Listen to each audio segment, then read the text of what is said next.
na mike tosangani lelo tolobite etika tobongisa tolukalisanga bayaya na biso bakolo bato a conseil oye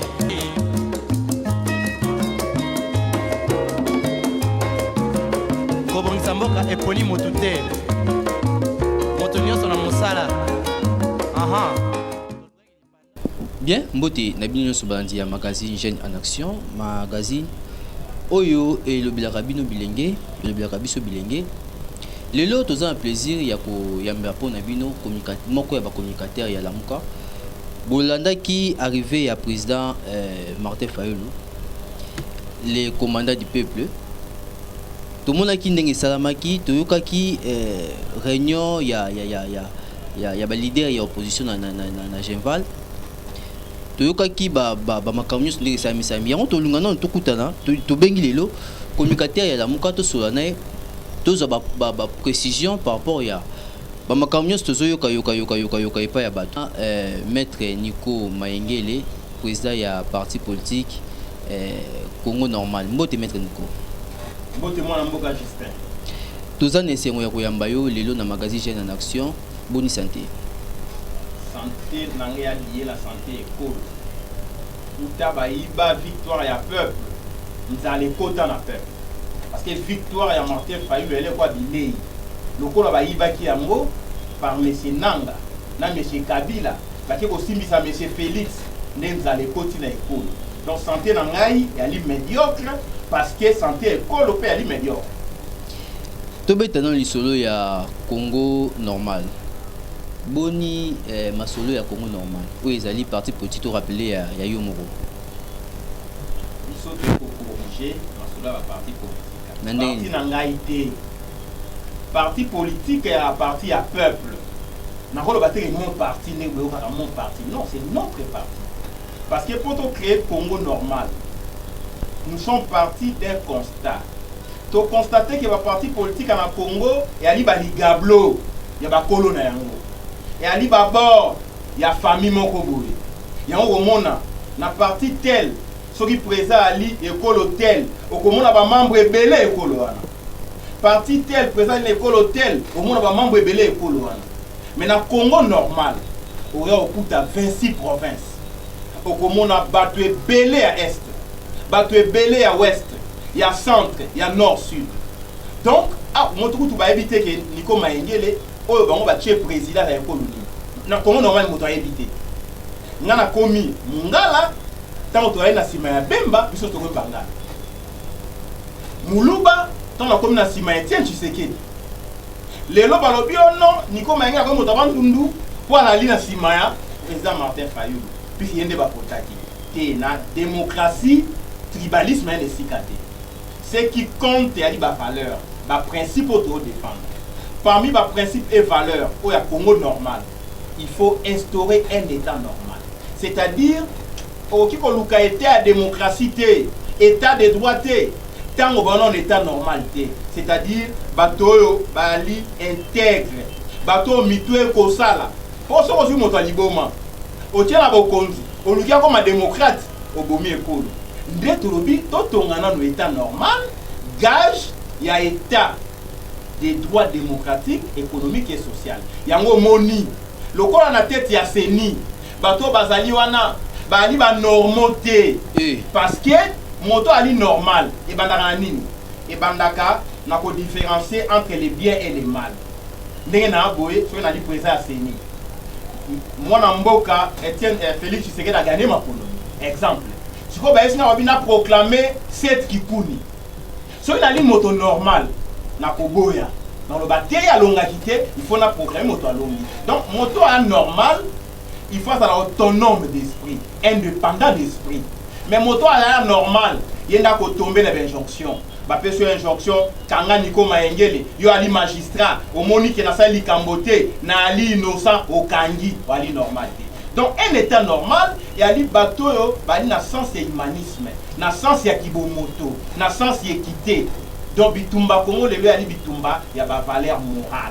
Il y a un état congolais, il y a état normalité. Nous sommes un état anormal. Parce que dans un état normal, nous avons le cycle électoral mis à côté. Va proclamer Robé moto à perdre. 2006, les élections dites qui perd gagne. Bemba gagné, va proclamer M. Kabila.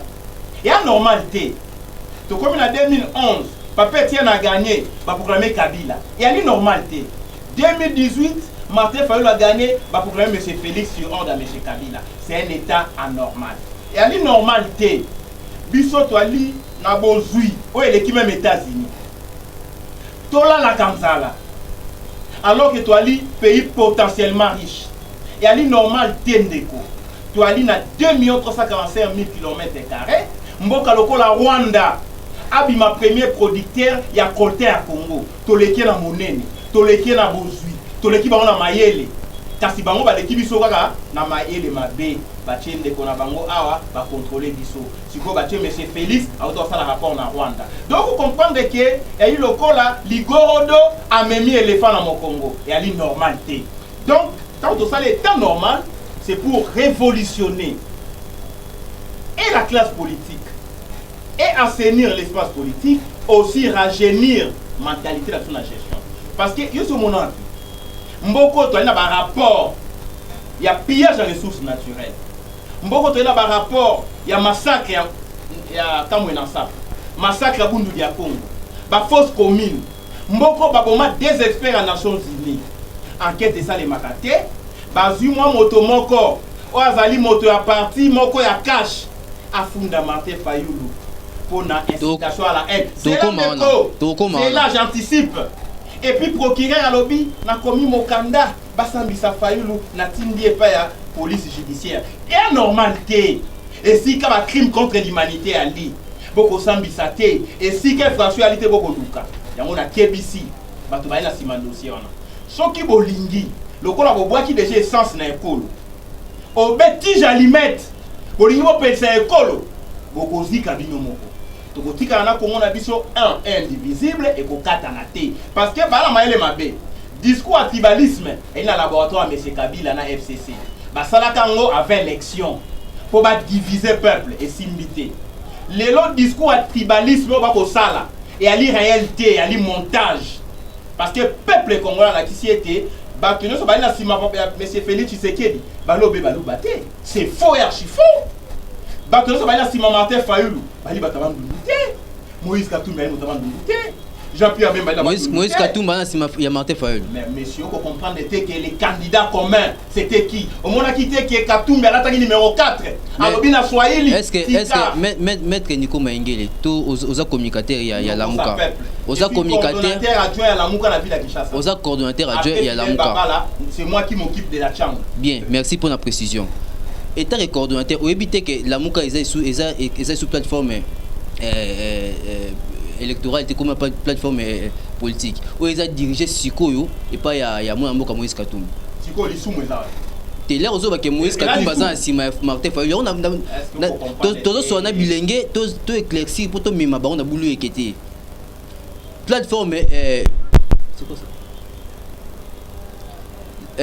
La Mouka est sur plateforme politique.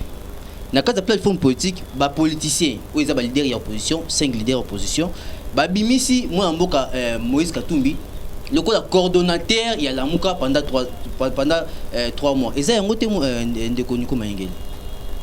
C'est pas la Moutuna. Est-ce que tant aux plateformes, la Mouka et l'autre plateforme électorale, comment on nomme Sili? Oui. Si vous avez dit ça, comment on nomme Sili? Moi, Mboka Martin Fayulu a gagné ma pono. On va changer l'histoire. Il y a que je l'aime. On va changer la gérer la Mouka et Moïse Katumbi. Pour ça, la G à l'État Moïse. L'État Moïse a peuple. L'État Mobomi. Qu'est-ce que tant que plateforme électorale, tu as eu déjà victoire. Martin Fayulu élu président de la République. À Tamboï na Congo Mobimba puis la diaspora. Batelo so bandimi yende président. Sikoyo, pour la Rokunda Bitumba, il y a qu'au fan de Sayene Bonga, il y a sous Bitumba électoral. Mais là, il y a Bitumba politique. Mais le Nde, yo ka expliqué yo. Nde, to komi la Mouka regroupement politique. Na charte ya la Mouka, balobi parmi les missions, mobiliser le peuple pour faire respecter le vrai choix des électeurs. Le vrai choix des électeurs, c'est qui? C'est M. Fayulu. Monsengo aloba yango, Ambongo aloba yango, mission électorale protestante baloba yango, Senko baloba yango, mission Union africaine baloba yango, Monsieur Félix ayebi yango, Monsieur Nanga ayebi yango, Shadari ayebi yango, Kabila motanomaki Félix ayebi ke Fayulu motaganyaki. Lokola ba confisquer Imperium oyo ko benga GLN. Yo so mona bi Félix a prêté serment ko fana na ndako a 3 chambres na salon. Na cité Union africaine, ndako Mobutu atongaka pona bapaya. Soki ba ye sommet. Chef d'état ko fana na ndako te oyo e ali na tol na plafond. Ata libanga e kweye toboke zuye. Donc on comprend. Donc c'est un chef de l'état en otage. Monsieur Félix est l'otage de monsieur Kabila. Parce qu'un chef de l'État a au fond de ce qu'il y a au fond de la tête. Un chef de l'État va imposer la sécurité, va imposer le directeur de cabinet. Choix à caméra et à l'ivre à M. Kabila. Directeur de cabinet à M. Félix, et il y a là pour Azali Diakaba et Béran. Caméra va imposer à peut-être à tête Kabila na Félix. N'est imposé Kabila, n'est imposé Félix, chargé à sécurité, n'a un conseil spécial. François, ou t'es na deuxième. Ndenge va imposer Félix DG Aner, adjoint au Kabila nommé na Kalev. Ndenge va imposer Félix DG à DGM, adjoint au Kabila Tika na Bokonzi. Ndenge va imposer Félix Mbouyou, comme premier ministre lobby, volontaire M. Kabila. Ndenge va imposer M. Félix Janine Mabunda, élection sans limité, parlement sans cynique. Ndenge va imposer Félix, bref. C'est une élection Assemblée nationale entre guillemets sans opposition. Sans opposition entre guillemets. Mais bino boza en opposition tes. Il y a entre guillemets donc dimi na que bino boza opposition na président la résistance. Ndenge salemaka en France na 41-45. Il y a eu monsieur Hitler oyo envahissaki France comme occupant. Ndenge monsieur Kabila occupaki Congo 18 ans. Il y a eu maréchal de Gaulle qui s'est réfugié en Angleterre pour faire la résistance. Bengani Hitler et puis Kangi maréchal Pétain qui a collaboré avec Hitler comme occupant, ennemi. Au collaboré comme traître de la République. Ndenge monsieur Félix a collaboré avec monsieur Kabila. Il suffisait que Félix a reconnaître sa nette et claire défaite. Mais le régime à Kabila s'effondra. Ambongo lobby yango. Pour proclamer M. Félix, il y a dit déni de vérité. Mais le coup là, ma baise a déjà wana, c'est un constat. Il y a un moment où il y a un monsieur, Bongola Motema, Tika Mabe, Salamalam. Donc on dit archevêque qui est au la Félix. Bako Lukaba exorcisé, Bako Lukaba sambelaye, Bako Tissayen envoie là, il y a Pembe, Bako un esprit à tricherie électorale, Bako un esprit à Kingakati, Azonga Moto. Si quoi, il n'y a pas de bref, la Mouka, plateforme politique, coordonnateur Moïse Katumbi Tchapwe, que je salue en passant, va démontrer preuve de maturité politique, puisque les enjeux politiques sont dynamiques. Mais la question électorale, elle est statique. Et Tkaliete, Martin Fayulu a gagné l'élection. À 100 ans après, Troté a changé. Yango, Moïse Katumbi a gérer les aspects politiques. Il y a la Mouka. Moi, Namboka Martin Fayulu. Au moment où il y a Sima, mon coordonnateur Yasuka. Parce qu'il y a mon salami sur le plan de résistance.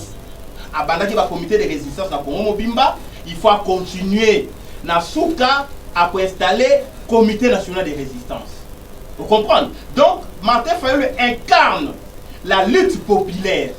Moi, Namboka Katumbi. Na simanae matungula koya igwe alandi bango ba ko gérer ba question politique na kati ya lamuka regroupement politique mais peuple monaki balobi un jour avant moi na mboka Martin Fayulu ali le sous mokonzi ya lamuka électoral té parce que lamuka est comme politique mokonzi ya lamuka électoral Fayulu a vu déjà ebonga ya kibokonzi nanga boya fanda Kabila pa boya fanda ache banzube Cour constitutionnelle peut aboya fanda. Nde tango toke boyambaye. To batozo motibaye baki ete Fayulu ali le susu mokonzi ya la muka électorale té. Est-ce qu'on landa? La muka comme politique. Mais est-ce qu'on a tout nos questions? Yo moto au côté la l'état moyibi ya makonomi. bato bebe que Martin Fayulu sous mon konzala mukate. Pourquoi bakenda yamba ebele ndengwana? 2 millions en cela. Pourquoi? Il fait bon bakelo lokola tolongoli ye, to c'est la Moïse Katumbi. Si ko ndenge nini 2 millions bakeko yamba moto yo asu mon konzala mukate. Elakisi nini? Elakisi ete tokenda ki koyamba Martin Fayulu comme président de la République élu. Namé to joint tokoyamba Moïse Katumbi comme coordonnateur. Il y a plateforme et la mouka politique. Donc il y a une ligne de démarcation claire. Il y a un moni, mon amboka Fayulu a une sengo. A lobi côté la kendaki, na Zamba, na Bomi, Kabila, koya ki makali kali. A Senga Bandon, a Fukami. Mais Monsieur Félix, a qui a télémissié, Bayambani, yo komi mobile nanga ya politika. Basali libala na Kingakati. Pour na ba victoire ya peuple. Caméra est témoin, ya libala wana. Sikoyo, biso tango toko bunda et comme tribalisme. Tango toko bunda et comme yo no to moté mamabe. Question pour un champion. Tango to soutenir papa Félix, papa Etienne Tshisekedi en 2011. Biso no to comme baluba. Tango to soutenir Bemba en 2006. Biso no to Bemba to comme Bangala. Sikoyo lelo boni. Bon, le qui était biso to comme batabam du ko de la Sima Fayulu. Plateforme électorale, mon conseil république a élu. Ok. Maintenant, Katumbi aye, au coin na motambo. Bon, on va appeler Isusu, Katumbi Mouswahili, to ali ba tribaliste, to ali na sima Mouswahili. Kalandenge, to dribble bino. Kabila ko zoba bino. Tango bemba koya, biso soko mbangala. Tala beauté, il y a démocratie dans la mouka. Mais côté Bakabundi ba ali, démocratie sans cynique. À laquelle elle est. Quand le chef a dit, tout le monde s'aligne. Kabunda est adversaire de qui n'a parlé. Pourquoi comment est-ce qu'il y a combien accord politique. Janine Mabunda. Amaye le koleka batonyo, on ça ta primaire té. Na kata FCC. Kuna obe, Kabila a vu pistolet tient na mesa. A vu chapeau, a longoli, a quoi ici enveloppe. Bon fongola, ba fongoli Janine Mabunda. Papa voté. Donc dans la démocratie monsieur Kabila. Nenga bimisa ki pe. Maître Nikomba Ngele ozalaka wana. Na kotali sao Kabila procéder ka ndenge wana. On a été mon collasuka pas clôturer ma candidature. Avec si on a Kingakati, a vu combo ya Shadari, a Kena Monduki, a beti pas Shadari. Tout le monde est soumis. T'as le degré à penser unique.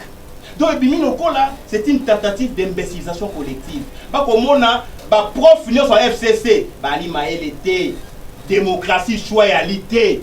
Yango monsieur Kabila, le col a nommé Batonio sur la République. A commis le col là, Ayatollah. Na Iran, les guides suprêmes. Yende a pour décider, monsieur Félix, talent de l'eau au sala. Oui, complot au sala, je vais chiter. Kabila na Félix, on va koutani. Parce que on va koutana, témoin à shooter. On a habité, ce qu'il a dit bala, il y a beaucoup de mots, n'est pas salaka. Aïe, si monsieur Félix, le col là, Mindele va boire Yuma. Yuma na Yoana, Albert Yuma. Maintenant, il faut mettre Mbouy. Si on va boire Mbouy, on va Kabila, premier ministre. Félix a bon de l'aïe. Peut s'attendre Riave. Habiter. Nga inde na ko décider. Aïe, si monsieur Félix. Alors bien il faut l'ongola ba Rwanda na makambo. Na bitumba ya Congo ya komona ya Félix akina na Rwanda. Abi Rwanda na base de sécurité ya Congo te ya Libiso moko nde to na base de sécurité ya Congo. Okola na ngande balongoli Rwanda na makambo. Tango Félix akina États-Unis, monsieur Kabila tindi. Kende ko convaincre Mindele ba kota na FCC. Tala tamte ya mabe. Mundele États-Unis kota na FCC. C'est-à-dire andima système ya Kabila. Ndenge moni Kabund. Alors biso nyoso cash IDPS coalition derrière FCC Hollandi, non? Bah, commis na autorité morale moko, monsieur Kabila. Si koyo, tant que monsieur échoué aux États-Unis, ndo moni à mer, ouais, mais maki na cimetière à Tatana, cimetière na so commis, bah, beta la canon, 21. Bah, beti canon, à l'honneur à Motakufa. Ah, bah, combattant, bah, c'est pédi. Bah, bah, il me pose la question d'honneur. Ah, bah, ko beta canon, pour la relaxer, yo pour aller mourir, tant que zonga, tu es bissor na yote. Donc, Tango a mère à Zongi Awa a vu instruction à Maison Blanche va retirer soutien dans le régime à M. Kabila. Il y a une mère à lobby, il n'y aura pas d'investissement américain tant qu'il y a de l'insécurité et de la corruption. Insécurité, c'est quoi? C'est les FCC Kabila. Bazali partout dans le Congo. Seront qui dans le Parlement? FCC, Cash, Kabila, Kabangi, Félix Chilombo, Joseph Kabila. Ok, dans le cimetière, au Kouti Bagarre républicaine, dans FCC. Ok, partout dans le Congo. Toi, l'insécurité ndeko. Donc on va marquer par l'objet, il faut que l'on ait insécurité. Insécurité est la coalition FCC, Cash, Kabila, Kabange, Chilombo, Joseph, Félix. Quand est-ce que Mboka? Il y a un pour citer un seul message. J'ai dit à peuple, Bolanda aventure té, Obako Sala Ono, Fayulu, Bako Lukaba Kangaï, Wane Ali chantage, et Ali ballon d'essai, Bako Meka. Parce que Fayulu, il y a 2009, n'est pas à confondre avec Fayulu à 2019. Fayulu à 2019, il a de millions de gens. Bato Bali Bato Abembate, Bali Belasima Fayulu. Bato Bali Bato Katumbite, Bali Belasima Fayulu. Comment? Tant que Bato Abembe va soutenir Fayulu, Bato Katouli va soutenir Fayulu, Mboussa Nyamwisi, Matungulu, Adolphe, il y a aussi les nouveaux majeurs. Oh, Bali n'a parti les majeurs entre 2011 et 2018. C'est des millions de Congolais. Oh, il a voté Mbalali Bosso, à mon abembate na urne, à mon akatumbité, à mon amboussa nyamwista, à mon obé Fayulu. Batoana constitue les capitales populaires. Il y a Fayulu. Ok, bah. Nde Batoana va comme l'ingay. Na va Congo Mobimba. Ce qui va Simbi Fayulu, na monsieur Félix, na monsieur Kabila, na monsieur Kabund, na Janine, na monsieur Oyo, Azana, na Kingata, tu as nani. Monsieur Kabila, na Diata Kabine Naï. Bango Nyon sera M. Kamere. Un seul sort, schéma Soudan. Un seul rendez-vous, schéma Algérie. Awa, où est-ce que toujours sur un bilingue? Toujours tika te mbutu tika na mémoire ya ba jeune. Maître Nico Maingeli. Ozo ebisa biso olobi ke plateforme Lamuka na Cash basai Cash na FCC basai coalition ba nyonso na Cash ba ina sima ya FCC autorité morale na bango sénateur Kabila. Tandis que tu as vu que ceux qui coalition ça mi bon on est coalition bon d'office autorité morale d'abord il faut un chef d'état ou ils a fait ce que nini oyo olingi otela mutu ya bilengo baso na biso par rapport à Mambolobi. Merci beaucoup, une très bonne question.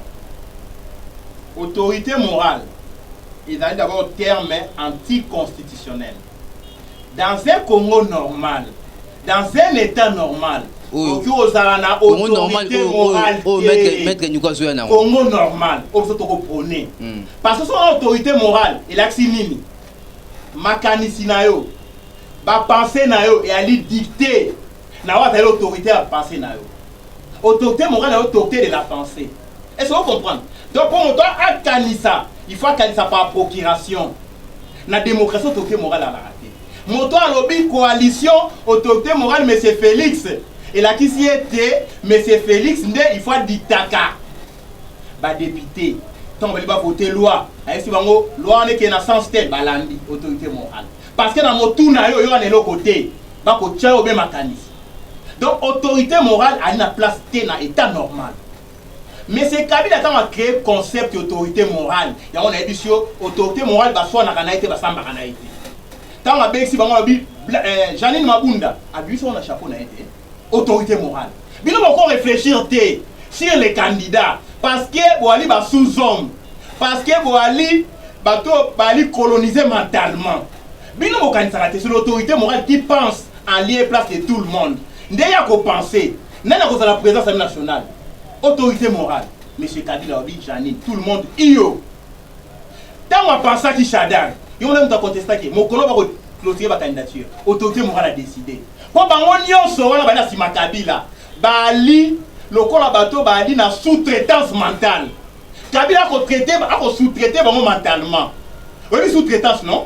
Ceux qui ont ça là, ils foutre à mon gardien $500. Et comme il parle, il a payé sur moi 150. Donc, ma canisse n'a pas sous-traité. Ba diplôme na bango, ba li sous-traité par M. Kabila. Il y a une autorité morale.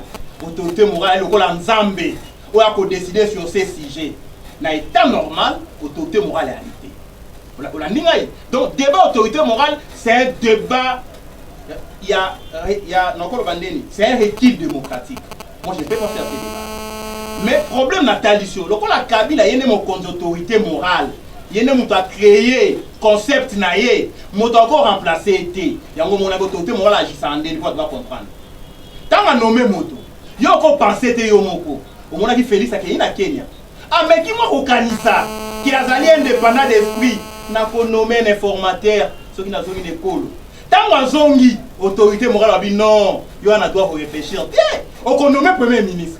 A nommé formateur. Autorité morale FCC. Autorité morale à monsieur Félix ou à nommé qui est. On comprend de na autorité morale azo sous-traité bango. Yo ko kanisa te, yenda ko pesa o makanisi okoloba. Ndo mona ki Félix a meki na États-Unis. Alors oui, je vais déboulonner le système. Vous comprenez? Je vais déboulonner. Tant mazo ni ekolo, autorité morale a baigné la kingakati. Ah oui, mais tu es mon sujet.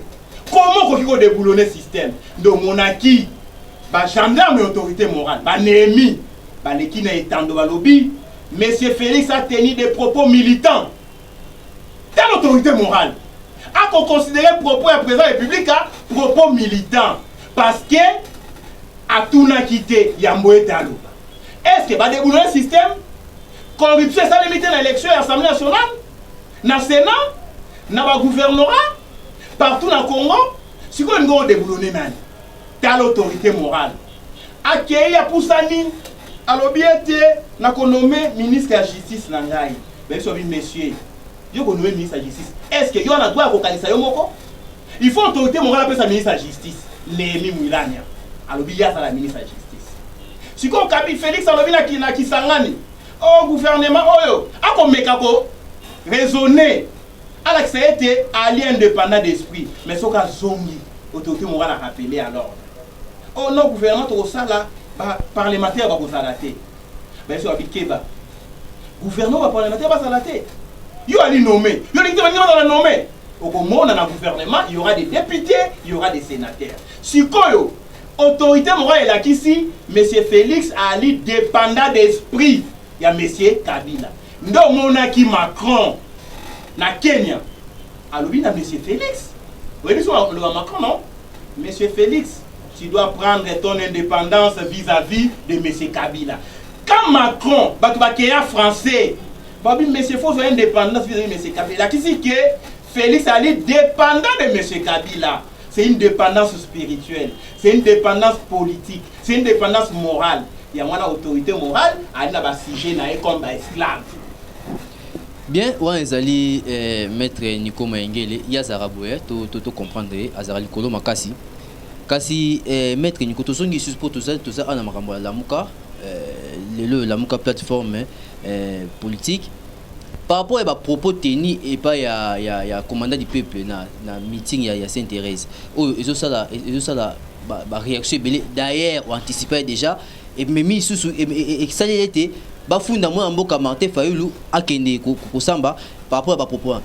Bino bo analyser nini bino ba communicateur bino ba oyo bozana kati ya lamuka koyoka été commandant du peuple Martin Fayulu asenga moi mboka Félix Tshisekedi a démissionné dans 48 heures et puis asenga nyonso asenga ki wana bo analyser on le lengekani bozo mo ate ke wana ezapika provocation bato ba ko sans la confusion balobi ete monsieur Félix tango mwana mboka Martin Fayulu alobi ete Félix ateki mboka na tangi na ba réseaux sociaux na moni bina batebele bana bato ba congolais normaux te balobi ete Moussa Makasi Félix Moussa ya Makasi ndenge nini Félix bolobi ana pouvoir te ateka su mboka pa Kabila ndenge nini moto sala ki 18 ans na bokonzi te ndeko Félix ateki mboka ndenge nini et ali ndenge moko na musée Laurent Désiré Kabila tango signé accord à l'Emera alaka président te to bato mayele te apesi Rwanda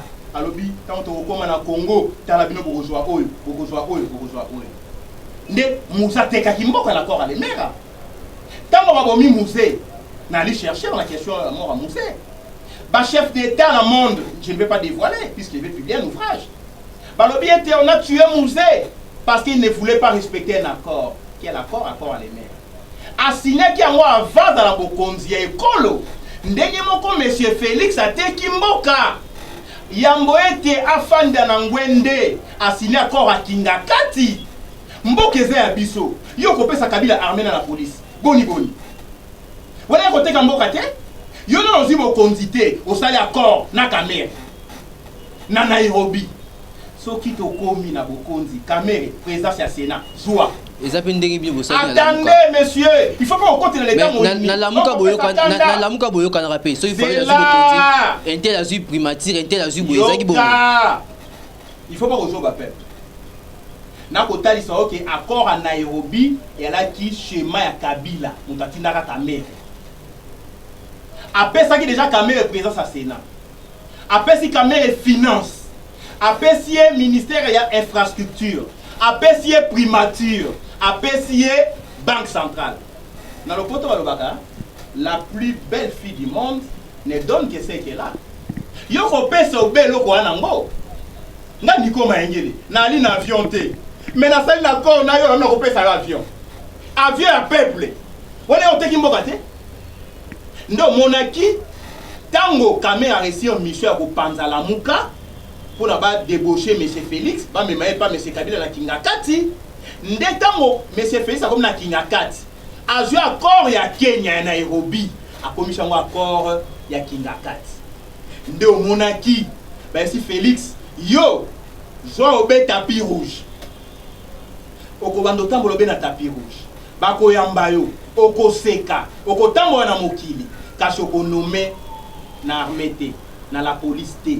Na service à renseignement te ce qu'on l'ignon nommé monsieur Kabila nda kopesa yango moni Kabila pesier conseil spécial en matière de sécurité a pesier mokonzi ya ANR a pesier mokonzi ya DGM lobby ba ko la permutation na armée a kopesa chef d'état-major mosusu mais kaka moto Kabila mais les faibles esprits les Congolais anormaux ba ko ba été mokonzi nommé na armée te ils a décidé na Kingakati. Donc, on comprend que côté Kambo Katoko Loba et à la qui Yambo était à côté na bokonzi o ya yete Martin Fayulu a gagné bah il lui soit accord messieurs j'étais secrétaire général Nazalaki au siéger ensemble Nazalaki proche à Fayulu les lotés bah il y a accord et pas monsieur Kabila tindi madame Leila l'accord yango Fayulu a gagné à signer atike la ngai armée atike la ngai la police atike la ngai GLM atike la ngai Kingakati atike la ngai nyonso oyo na gouvernement ya liba ministère de souveraineté Fayulu a pengani ya lobi accord de sécurité no ya lina loi le même accord mais c'est Félix a signé yango ateki mboka likolo ya tapis rouge c'est ça c'est avant pour ba fandisa et le kola mboke na ndako ya nganga lobi na yo Justin pour zo okoma na bozui il faut lier tata na maman na yo siko ba lobani na quartier Justin yo ali tata na maman na yo ka ngote est-ce que ba mona ngo lier moto olekisi ba mona nzela ya kisi pour zo bomengo ndenge monsieur Félix alekisi armée ya Congo na maboko ya Kabila bozui ya Congo na maboko ya Kabila pour na tapis rouge Atikeli Kabila 120 permis d'exploitation minière. Et c'est ça les morts. Atikeli Kabila plus de 70 sociétés à travers le monde. Yabami na Congo. Botiki Cobalt na Rwanda. Premier producteur à Cobalt, c'est le Rwanda. Boké Koyoka na Brazzaville. Dans le côté à Congo, messieurs. Il m'a s'est quitté. Donc libérer Mboka. Na Félix, na M. Kabila par Samba. Et là, on a créé le problème. Yama se quitter. Félix, Kangada Talelo. Yako Luka Sambisa Fayulu et ko Simba te ko Sambisa. Yako Banga ko Sambisama. Ndeo ko mona ba ko meka. Soki bo makasi. Boka ba Fayulu talobi. Atala poko lelo. Ndeo ko mona ba ke ba meka ba kana Fayulu meto kanyika bila Kingakati. Ba meti ba kana Fayulu to kanyi Félix na cité Union africaine. Vous comprenez? Et puis tu retransformer Kingakati na boloko ya VIP na Kabila na Félix comme bolingi libala botika na kati moto kenge na binote bosala nyonso maître nyukazo ba mazoloba na yema mona koloba yama sekité soko luki okanga Fayulu peuple akokanga monsieur Félix akangi pe monsieur Kabila parce que peuple na pona Fayulu tala monsieur Félix a continuer na projet monsieur Kabila bati aendaki na Brazzaville on négocier batonga pont entre Brazzaville na Kinshasa na pona batia perai ezali projet Kabila tikati lokola ya li sur les traces ya Kabila nde continuer un projet contre le Congo ce qui va sali pont entre Congo Brazzaville na Congo Kinshasa on attend la biso Koufi OGFM Koufi RVF Koufi Régie des voies maritimes et Koufi DGDA et Koufi et Koufa ndenge nini ba bien oyo anda okita na port à Boma na Matadi et kokita na Point Noir on est moins cher par rapport à port à Congo. Nous avons les ports les plus chers au monde. Nde biloko et kokota na Congo na nzela ya pont, na nzela ya motuka, na nzela ya rail, biso to kozombe péage. Donc les droits et taxes et foutami na Congo Brazzaville, est-ce qu'on comprend? Ta Félix vraiment. Atayo moko. Congo normal. C'est ça normalité. Tango bakei koyo kanabate kamai les eaux douces. Il y a fleuve Congo. Ba dévier fleuve et kende na fleuve Tchad. Parlement boya projet wana. Sous ba fidèle baba. Baboya. Félix a la musango na Rwanda. Conséquence, bato Équateur ba kufa na kozanga mai. Bato ya lac ba kufa na nzala. Mbisi ekozala susute. Bilanga tokosala te. Tala na te kimboka. Et ma se quitter. Yo so mona wapi? Na république où est le gouvernement té parlement até yo no sala maseki na bozu ya Congo lelo monsieur Kabila c'est l'homme qui dirige le Congo c'est pourquoi bitumba na biso et ali contre monsieur Félix té c'est contre monsieur Kabila batami na sima Félix bitumba contre monsieur Félix té mais bozo senga démissionner dans 48 heures parce muto que boza bitumba na été yoka question ya malamu ndeko bref ndeko na sengi na bandeko na biso ya ensemble oyoyo balandaki monsieur Félix na idée que Félix alaki na bokonzi mais lelo ba comprendre que bokonza Félix yali négocier na Kingakati na président ya Sénat na président Assemblée nationale ba kodima na Kingakati na premier ministre auta na Kingakati même bino bato bouti ensemble oyo bolandi Félix bo sauter mire butu butu pona koluka kolia bilei oyo epola oyo bilei lala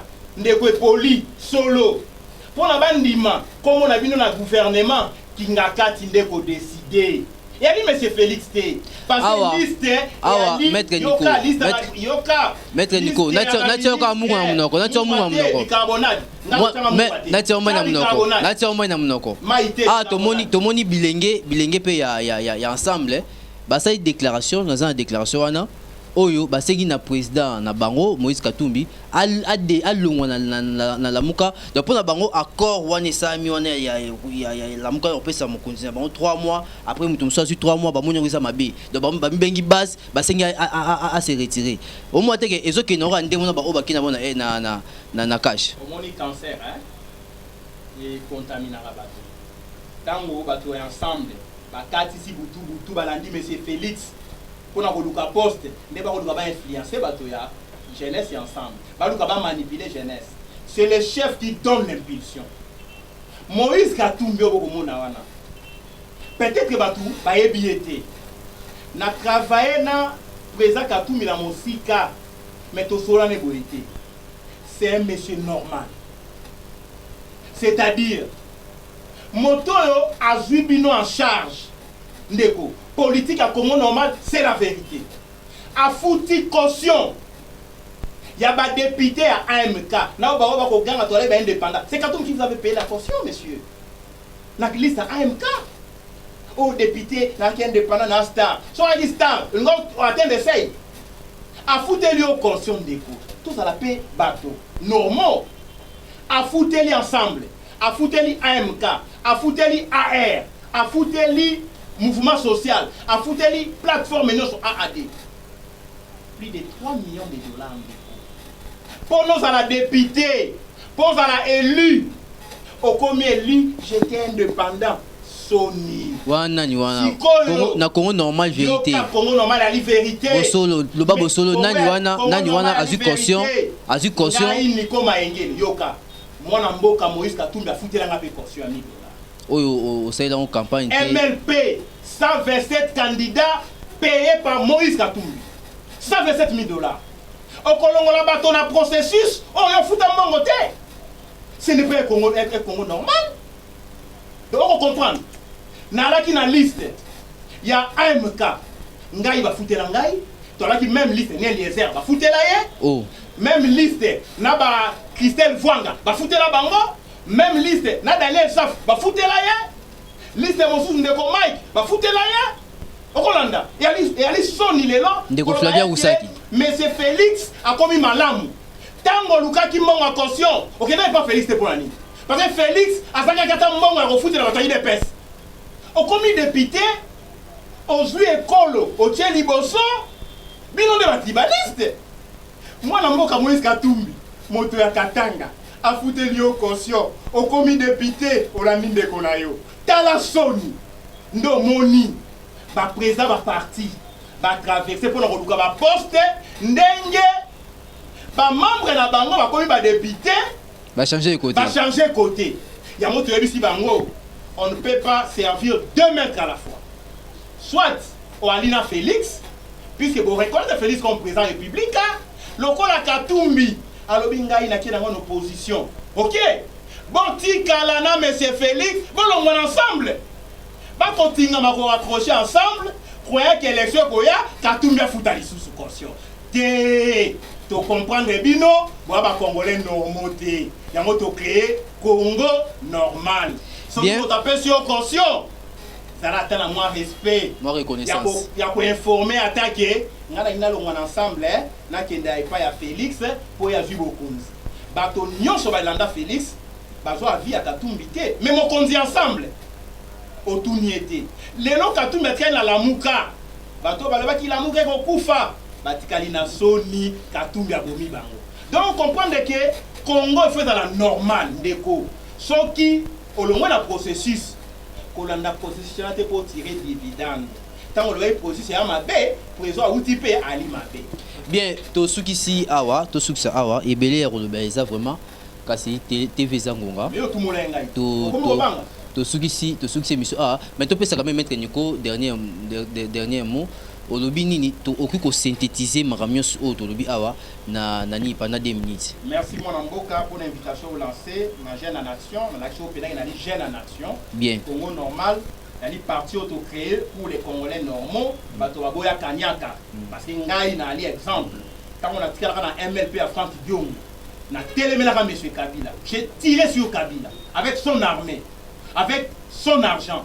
On m'avait proposé 500 000 $.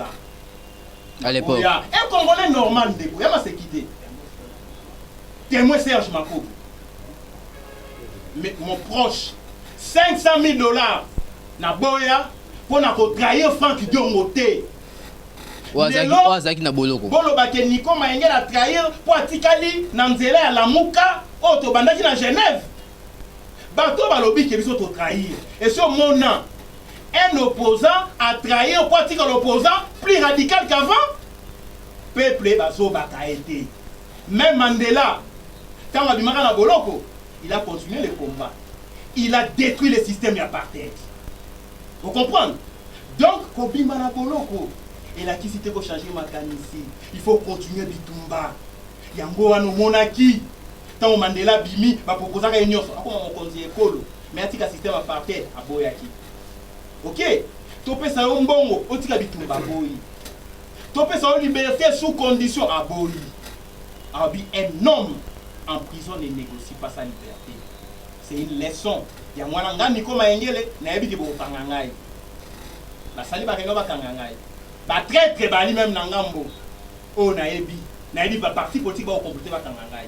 Mais ceux qui bo kanginga na ko senga ka grâce présidentielle. Na ko senga ka amnistie.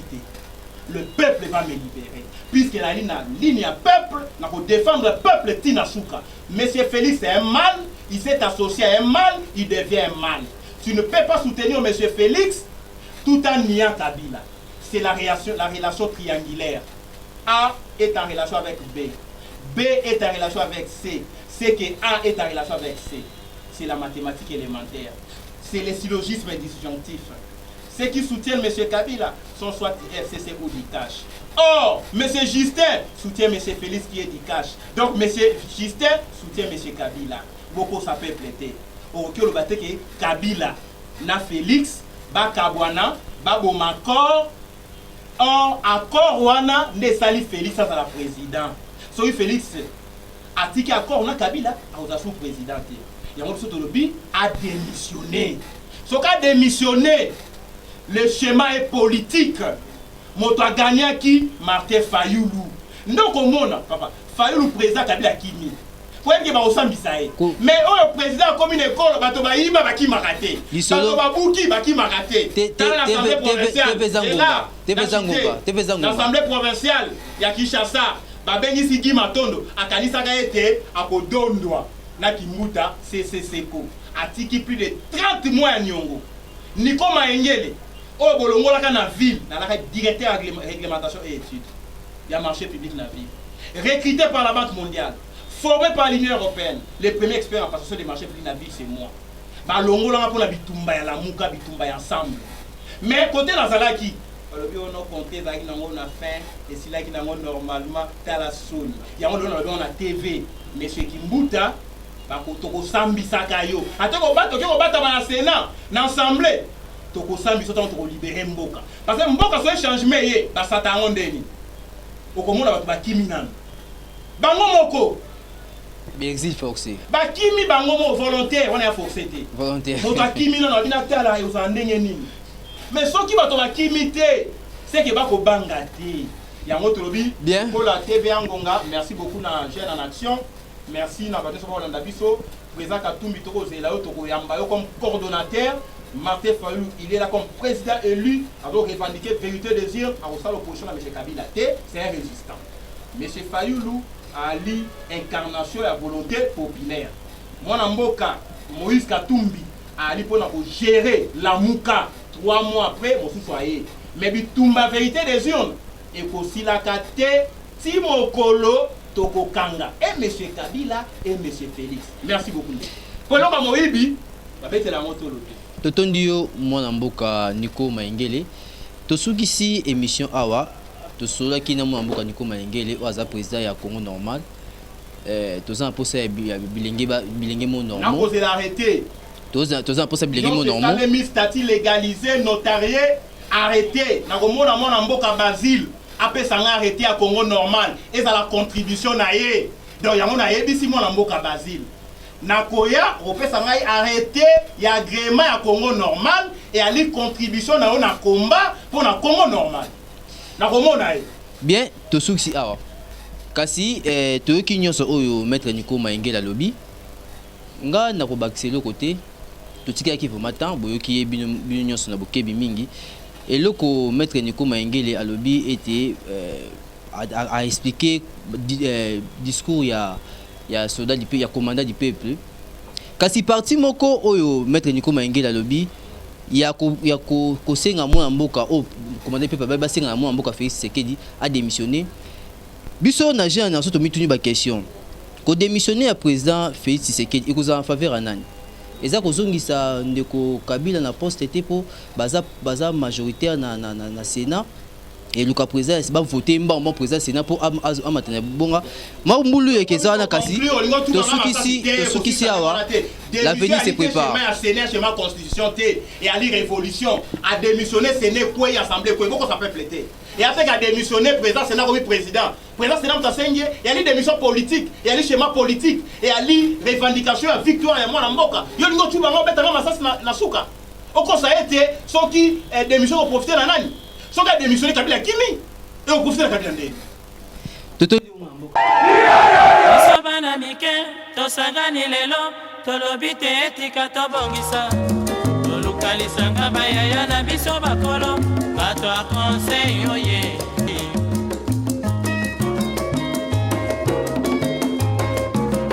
Kobongisa mboka eponi motu te moto nyonso na mosala.